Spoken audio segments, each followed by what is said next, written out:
छावा युवा महासंघाची ताकद नांदेड जिल्ह्यात वाढली पाहिजे यासाठी संघटनेचे संस्थापक अध्यक्ष धनाजीराव पाटील येळकर यांच्या आदेशानुसार आज कंधार येथील शासकीय विश्रामगृह येथे संघटनेची बैठक घेण्यात आली। या बैठकीत तालुका अध्यक्षासह इतर पदाधिकाऱ्यांचीही निवड करण्यात आली। नांदेड जिल्ह्यात छावा युवा महासंघाची गाव तेथे शाखा व प्रत्येक तालुक्यात पदाधिकाऱ्यांची निवड करण्यात येणार आहे।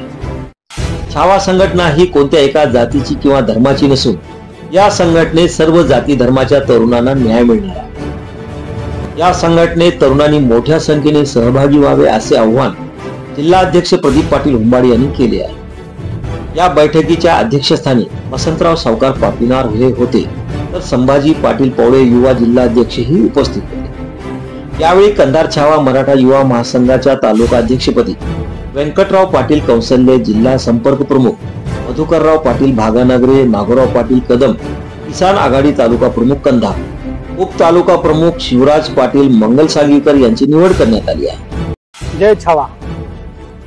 छावा मराठा युवा महासंघ नांदेड जिल्ह्याच्या वतीने आज कंधार येथे बैठक घेतलेली आहे।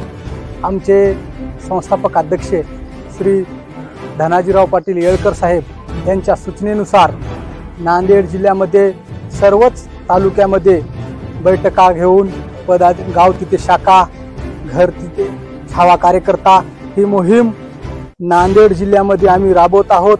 आज कंधारमध्ये बैठक झालेली आहे। आज आम्ही सर्व पदाधिकाऱ्यांची नेमणूक करून छावा संघटनेचे संस्थापक अध्यक्ष धनाजीराव पाटील येळकर साहेब यांच्या सूचनेनुसार आम्ही सर्व समाजाची सेवा करण्यासाठी आम्ही तयार आहोत आणि गोरगरिबाला न्याय देऊन ही संघटना सर्व समाजाला घेऊन आणि आत्ताच निवड झालेले आमचे व्यंकटराव पाटील कौशल्य, शिवराज पाटील मंगलसांगीकर, मधुकरराव भागानगरे, दिगंबर पाटील पवळे हे सर्वच पदाधिकाऱ्याची आज नेमणूक केलेली आहे। तरी माझ्या सर्व पदाधिकाऱ्यांना शुभेच्छा देतो। छावा मराठा युवा महासंघ नांदेड संस्थापक अध्यक्ष धनाजीराव येळकर यांच्या सूचनेनुसार नांदेड जिल्ह्यामध्ये गाव तिथं शाखा, घर तिथं कार्यकर्ता या मोहिमेअंतर्गत आज पहिला दिवस आमचा सुरुवात आहे। कंधार तालुका येथे आज बैठक पार पडली व आपल्या तालुका अध्यक्ष, शाखा प्रमुख व जिल्ह्याची कार्यकारिणी यांची बैठक झाली आणि आजपासून गाव तिथं कार्यकर्ता, शाखा अशी निवड करणार आहोत।